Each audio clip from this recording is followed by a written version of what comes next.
अस्सलाम वालेकुम। मैं मौलवी सिकंदर अजमेर से बाड़मेर ज़िला कलेक्टर और बाड़मेर ज़िला एसपी साहब से एक दरख्वास्त और अपील करता हूं कि 19 तारीख को जो एक हाथी तला का एक मामला गंभीर है, जिस पे मजबूर होकर बोलना पड़ रहा है। बड़ी शर्म व हया की घटना घटी है, जिसको देखना ही बड़ा गवारा नहीं हो रहा है, जिसका वीडियो सोशल मीडिया पर सामने आ रहा है। इतनी बदतमीजी की हरकत हुई है कि प्रशासन की वर्दी पर एक आंच का निशाना इससे बना है। कानून के ऊपर एक तिलक लगने का निशाना बना है। बड़ी हैरत और अफसोस की बात है कि मजबूर होकर लाइव आकर ये बात कहनी पड़ रही है आज कि जिले की प्रशासन क्या कर रही है और गुंडागर्दी इससे ज्यादा क्या चाहती है। गुंडागर्दी करने वाले लोग चाहते क्या हैं और इनकी गुंडागर्दी क्यों फैल रही है इस एरिया के अंदर। क्या प्रशासन की मिली भगत है इससे? हाथी तला का जो वाकया है 19/6/2020 का बड़ा गंभीर मामला है। इस मामले पर क्या एक्शन होना चाहिए, ये राज्य सरकार को और राजस्थान के सीएम अशोक गहलोत को सोचना है और इस पर एक्शन लेना जरूरी है। मजबूर होकर इस बात को कहना चाहता हूं कि हाथी तला गांव के अंदर मुसलमान तेली समाज के जो लोग रहते हैं, जिनके ऊपर कितना बड़ा गंभीर तरीके से हमला हुआ है, जिनके घर पे कोई मर्द नहीं था, औरतों पे किस तरीके से जुल्म और सितम उन्होंने ढाया है। किस तरीके से 2 बोलेरो कैंपर गाड़ी, वो 5-6 आदमी हथियारों से लैस थे, उनकी दुकान को बाहर तोड़ा गया, दुकान के छपरे को तोड़ा गया, गाड़ी को बैक ले लेके मारा गया, गाड़ी उनके पीछे भगाई गई। औरतों पे हमला हुआ, औरतों के साथ में गलत काम करने की कोशिश की गई, उनको टॉर्च किया गया, औरतों के पीछे गाड़ियां भगाई गई। इस नाम के व्यक्ति हैं एक रूपाराम जाट, तेजाराम का बेटा, रूपाराम जाट तेजाराम का बेटा है, और दूसरा है हीरा राम, रुखमन राम सोनी का बेटा। इनके इतने हौसले बढ़ गए कि ये एक गांव में जाकर बलेरो पिकअप गाड़ी के अंदर बैठकर और उनके ऊपर गाड़ियों से हमला कर रहे हैं। लाठियां उनके हाथों में हैं, हथियारों से लैस हैं। क्या कर रहा है कानून? कितने घंटे हो गए, क्या एक्शन लिया है? कल अशरफ अली जो पिछले कार्यकाल में उर्दू एकेडमी के मंत्री रह चुके हैं, उनको मुकदमा दर्ज कराना पड़ा है और वो खुद मीडिया के सामने आकर इस बात को, इस एप्लीकेशन को दे रहे हैं और इस मामले को पोक्सो में लिया गया है। पोक्सो में तो लिया गया है, ये आपके लिए हमारे लिए अच्छी खबर है कि हाँ आपने पोक्सो में लिया है, पोक्सो के तहत उस पे ऊपर मुकदमा हुआ है। मानते हैं मुकदमा हुआ है, लेकिन उनकी गिरफ्तारी क्यों नहीं हुई? इतनी ढील क्यों कि इतने बड़े गांव के अंदर उनके कैसे हौसले बढ़े? क्या गांव के अंदर कोई दूसरा नहीं था? और फिर हमला करना एक औरत जात पर। क्या चाहते हो आप लोग? अगर हमारे जैसे बोलते हैं तो तुम हमारे ऊपर केस बुक करा देते हो, हमें फुला से फुला घोषित कर देते हो, और ये रूपाराम को कोई घोषित नहीं कर सकते आप, तेजाराम के बेटे को कुछ नहीं घोषित कर सकते आप। क्या जाट सांसद है इसलिए? जाट सांसद है इसलिए? किस चीज का पावर आपके पास में? ये गुंडागर्दी क्यों बढ़ रही है? इसको रोका क्यों नहीं जा रहा है? मैं बाड़मेर के महोदय जिला कलेक्टर्स के ऊपर पूरा भरोसा करता हूं और उन पे पूरा यकीन रखता हूं कॉन्स्टिट्यूशन ऑफ इन इंडिया के दायरे में कि वो इन पे ऊपर सख्त से सख्त कार्रवाई करें और एक्शन लें। ऐसे गुंडागर्दों को हथकड़ी लगाकर हमेशा के लिए अंदर शिफ्ट कर दें। एक औरत जात पर हमला करना कोई मामूली नहीं है।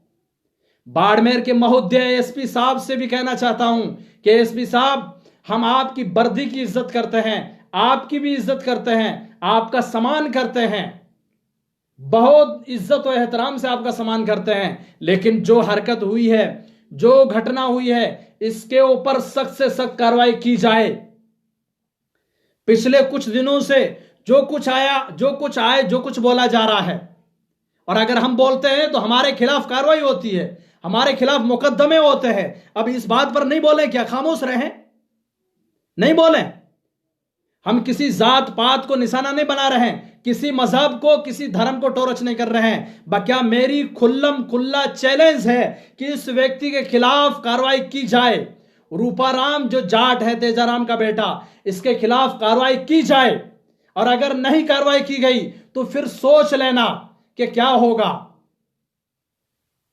क्या इनके इतने हौसले दरिंदों के बढ़ गए कि ये एक औरत जात पर हमला करने के लिए वहां हाथीतला गांव में पहुंच गए, हथियारों से लैस, और इनके इतने बड़े हौसले कि ये गाड़ियों से हमले कर रहे हैं। गाड़ियों का वीडियो आप देखिए।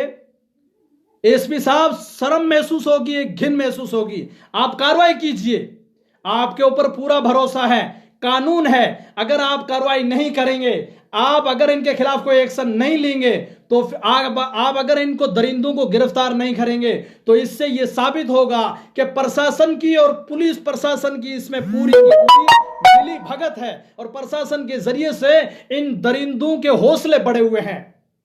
ये करना क्या चाहते हैं, इनसे पूछिए।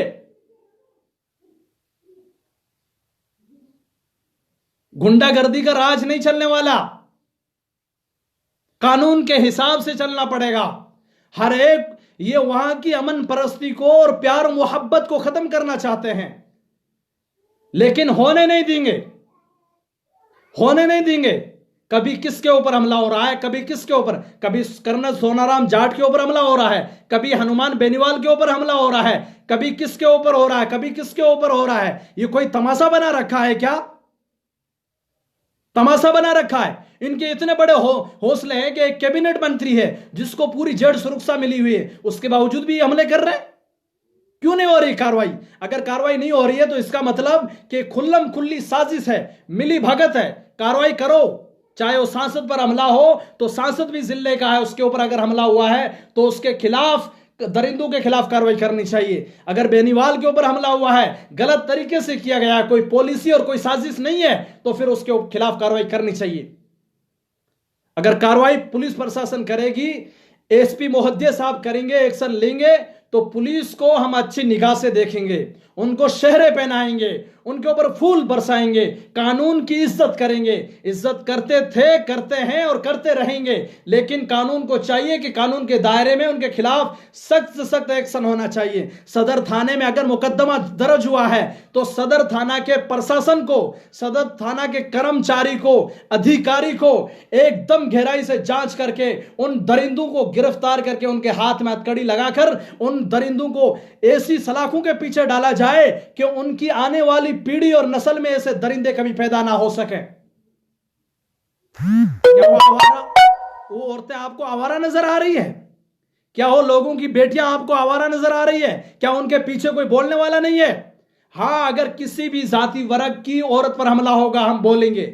चाहे हिंदू भाई की औरत पर आप हमला करोगे तो भी हम पीछे नहीं हटेंगे। राजपूतों के ऊपर हमला गलत तरीके से करोगे तो हम राजपूतों के पक्ष में बोलेंगे। जाटों के ऊपर गलत तरीके से करोगे हमला तो हम जाटों के पक्ष में बोलेंगे। बड़ाई, रेगर, चमार, एसी एसटी, अदर कास्ट के लोगों के, मेघवाड़ों के खिलाफ तुम गलत तरीके से हमला करने की कोशिश करोगे तो हम उनके पक्ष में भी बोलेंगे। और अगर तुम मुसलमानों के खिलाफ हमले करने की साजिशें रचने की कोशिशें करोगे तो हम उनके पक्ष में भी खड़े होंगे। हम अमन चाहते हैं, अमन परस्त लोग हैं। कानून से एक ही आखिर में अप्लाई करता हूं कि इसकी जांच निष्पक्ष तरीके से होनी चाहिए।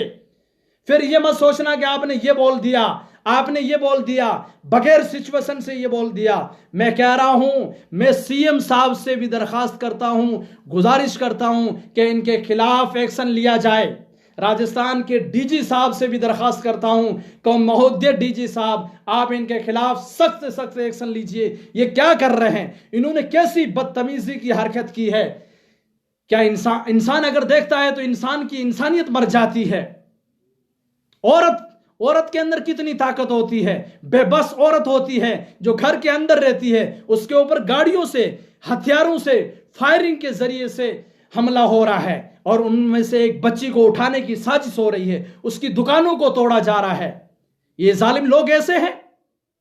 इसके खिलाफ बाड़मेर के अंदर जो भी सियासत के किरदार निभा रहे हैं, चाहे वो विधायक मेवाराम जैन हो, चाहे वो मानवेंद्र सिंह जी हो, चाहे वो डॉक्टर जालम सिंह रावत जी हो, चाहे विधायक महोदय अमीन खान जी हो, चाहे वो चोटन के विधायक जी हो, चाहे पंचपदरा के विधायक जी हो, चाहे बालोतरा के विधायक जी हो, चाहे कैबिनेट मंत्री हरीश चौधरी जी हो, इन सबको मिलकर जात वर्ग से ऊपर उठकर उनके खिलाफ सख्त कार्रवाई की मांग करनी चाहिए और उन दरिंदों को अरेस्ट करके अंदर करवाना चाहिए और उनको ऐसी सजा दो कि उनकी कभी भी हिम्मत ना हो। आज बाड़मेर का माहौल ऐसा है कि लोग ढाणियों ढपाणियों के अंदर रहते हैं। अगर ये दरिंदे इस तरीके से हमले करना और साजिशें करना रचना शुरू कर देंगे तो उनकी जान की हिफाजत कौन करेगा? कार्रवाई होनी चाहिए इनके खिलाफ। मैं पूरी कोशिश में हूं बाड़मेर के महोदय एसपी साहब से बात करने के लिए और डिप्टी साहब हैं एडिशनल एसपी खुमान सिंह साहब से, उनसे बात करने की पूरी कोशिश में हूं कि इनके खिलाफ कार्रवाई की जाए। हरीश चौधरी जी को फोन करके कहूंगा कि इनके खिलाफ कार्रवाई की जाए, ऐसा एक्शन लिया जाए कि हौसले पस्त जो दरिंदे घूम रहे हैं और 4-5 साल से इन दरिंदों के हौसले बढ़ रहे हैं, इनके खिलाफ सख्त से सख्त कार्रवाई हो और इनको अंदर किया जाए। आखिरी पैगाम महोदय एसपी साहब से है कि आप पर भरोसा है, आप हमारी पूरी रखवाली की जिम्मेदारी आपके सर पर है। आप प्रशासन की वर्दी पहनकर बैठे हैं, आपको राज्य सरकार ने यह काम सौंपा है कॉन्स्टिट्यूशन ऑफ इन इंडिया के दायरे में, संविधान के दायरे में आपकी दोनों आंखों में सब बराबर हैं। जांच कराइए, जांच में क्या आता है और उसके बाद में दरिंदों को गिरफ्तार करके आप अंदर कीजिए। आपको एक बार नहीं, आपको 70 बार सलाम पेश करते हैं। जय हिंद, जय भारत।